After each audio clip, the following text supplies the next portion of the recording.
Hello everybody and welcome to another Play All Cards check-in. My 2023 resolution was to play all player cards, and this is my fourth check-in, so why don't we see how the hell I'm doing with this challenge. So, if you don't know what this is, I've covered it a few times before, but the goal is simple. I need to play all player cards. This is, as simply put, I need to put all assets into play all events from my hand, and commit each skill card to a test. A card counts as being played for this challenge, even if it only happens once. I have a few more boring rules to cover. For those who might not know, this might be your first video watching one of these check-ins. These rules are pretty simple. Events and assets do not count as played if they are committed to a test. I need to resolve the actual effect on the card at least once. So if I commit my teamwork, for example, that doesn't count as playing a teamwork. Cards played in standalone mode do count for progress. This is mostly because, well, it would be kind of crazy to have to do this in campaign modes, because campaign modes, you're playing with the same deck 8 times. If you're only adding like 2 new cards each time you level up, it would be impossible to get all through this entire challenge. So instead, I decided, hey, cards played in standalone mode, those count for the challenge, and it's working quite well. The majority of this is still through campaign play, but the standalone mode certainly helps me out. Investigators don't count for this challenge, because I did that last year. I played every investigator, and only cards released at the start of 2023 count. Luckily now we know there's going to be new I guess luckily might not be the word for it, but now we know there is going to be no expansion in 2023, so Hank Sampson's Wild Adventure is not gonna do anything. I'd like to think that Fantasy Flight Games pushed the Hemlock Vale expansion to 2024 just to make things easier on me. So thank you, Fantasy Flight Games. I really appreciate that. So, with all the rules out of the way, how's it going? That's a great question. It's actually going good, but I do think I'm hitting the wall. So, in like in a marathon, when you're getting like close to the end, you know, you just stop dead, right? You hit the wall because you're close, but you've been running for so long. And yes, I do think that doing this requires the exact same physical prowess of someone running a marathon, so I think it's a pretty good analogy. I'm close to the finish. I'm almost 3/4 through the entire challenge, but I feel like the end is out of reach. That's kind of where I am right now. I feel like it's not gonna be possible. I'm really like, and I'm looking at the cards that I still need to play, and I'm like, how the hell am I gonna play them? But let's look at the stats. And as someone requested in the last comments, I have included the previous videos as well so we can see the difference. Notably, I'll say right off the bat before we get into it, note the difference between the total cards, 980 and 979. I noticed actually that my math was wrong, because I manually counted all the cards. And now it actually, 979 should be correct. It should be correct. I just noticed I had like 700 cards played, but I was missing like 240 or 259, whatever it was. 279, yeah. And it was like not 280, and I was like, what is going on? So my math still could be wrong, but I am marking it all. This is just for my ease so I can see it and to share here. But as you can see, on June 3rd, our last update, we were at 54.9. On September 2nd, we're at 74.77, which means that we essentially almost got a full 20% of the cards played in these last few months. So June, July, August, and then I'm recording this at the end of August, but September 2nd is the day the video is coming out. So 3 months, we got 20%, which is not a lot. I mean, it's a lot. It's a lot. And we have September, October, November, December. So we have 4 months to get the remaining 25%. So in theory, we should be able to do it. I'm actually ahead of pace right now. So end of August, I am ahead of the pace I need to be. But at the end of September, I need to be 75% the way through. It's looking like I'm going to be good to do that, just to be completely honest. But then at this point now, staying ahead of where I need to be is going to become a lot harder. going through, it's crazy that I've played 730 plus cards this year. Different cards as well. Like, that's absolutely nuts. And it blows my mind looking back at the whole thing, right? So we have 43 Guardian cards left to play. We went down from 83, so we played 40 Guardian cards. We almost have played. I mean, actually, look at that too. For Seeker, we went from 90 unplayed to 49. Rogues went from 65 to 39. Mystic went from 91 to 64. Survivor from 72 to 31. That's a pretty big jump there. Only 5 of the multi-class cards were played, but we made a big dent on the neutral cards, actually. And there's only 9 more neutral cards that I need to play to round out the entire year. So I'm making like small goals, right? I'm making like small goals where I'm like, okay, I think I want to get the neutrals to 0. Because then I don't even need to worry about them. And then I can look at getting the multi-class cards down to 0. And then, I start focusing on the Mystic class. Because, lo and behold, I haven't played. It's my least played class. It's my least favorite class, admittedly. But that's mostly because I play the majority of my Arkham in 2 players. And I don't like Mystics in 2 players. They're just not fun to me. I feel like I'm playing the same deck every time. But that's just like the Mystic class, baby. However, it's cool to see these all so close to 0. And I feel like it's getting there. I feel like I said, we're hitting the wall. But like looking at the numbers here side by side, I think this is a pretty good push over the last 3 months. And I just need you guys to all give me your power and your energy, and we're going to get through this. We're going to do the challenge. I want to make a video on December 31st, 2023 and say, hey, we frickin' did it. We frickin' did it. But yeah, as I always like to do in these videos, I have a few cards from the last challenge that I wanted to play, like from my last 3 months that I've played. One of them that I actually forgot to include in this video, I just remembered now, was Teamwork. We played this one in our Scarlet Keys rerun. And it was very impressive. I think it's still memey, but even as a way to trade reasons, the card went up in value for me. If there was an Arkham stock market for my opinions on cards, Teamwork would be going up. So that is kind of sick. I should make an Arkham stock market, shouldn't I, for myself on a spreadsheet? That sounds really fun. That sounds like a lot of work, but it gets my brain ticking. It makes my brain go, that seems like a fun idea. But why don't we dive into some cards that I played this last chunk. First up, we got Fickle Fortune. This is a 3-cost event. It's a dilemma and a fortune. Max 2 dilemma per round. Revelation, you must decide. Place a doom on the current agenda. Each investigator heals 3 damage and 3 horror. Or remove 1 doom from the current agenda. Each investigator takes a direct damage and a direct horror, and remove Fickle Fortune from the game. So I brought this in as a tech card in our Scarlet Keys rerun, or rerun, to get through the Guardians of the Abyss. Because I was like, do you know what would help us do this? More time. And do you know what gives us more time? Fickle Fortune. And it worked really well in that scenario. But I actually replaced these in my deck. And the reason for that is it absolutely kills your mulligan, right? It made me terrified to mulligan because I don't think the top one is ever worth it. I think just get, if you want to heal, I feel like this card's only use case, in my opinion, is the bottom action.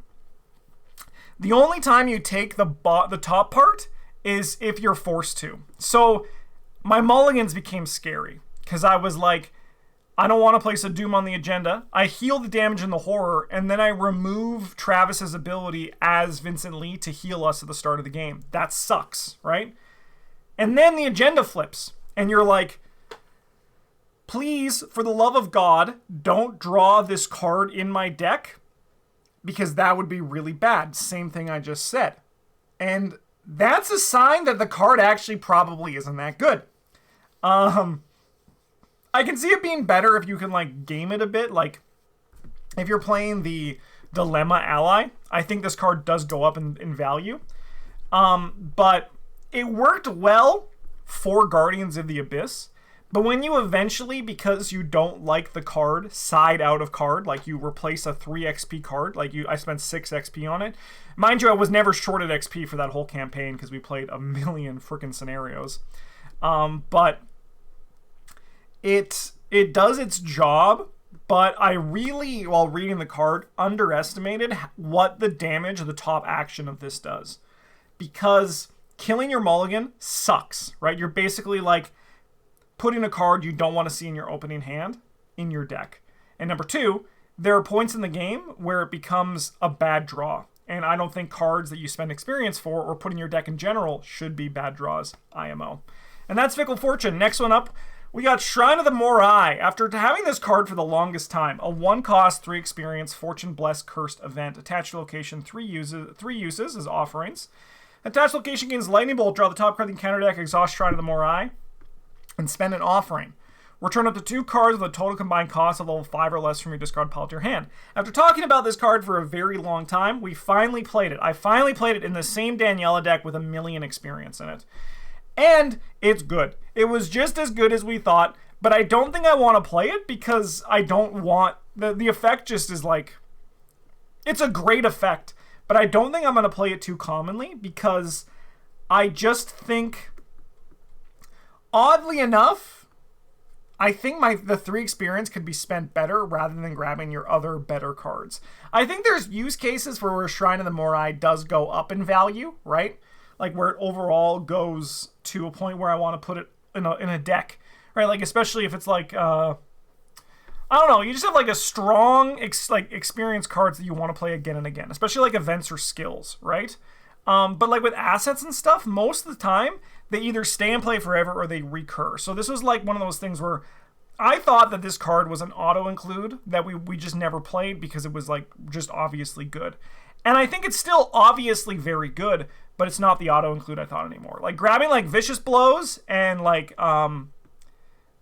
deductions, you know, like those like upgraded deductions, I mean, that's nice, right? Like getting more of those, like getting more burst clues.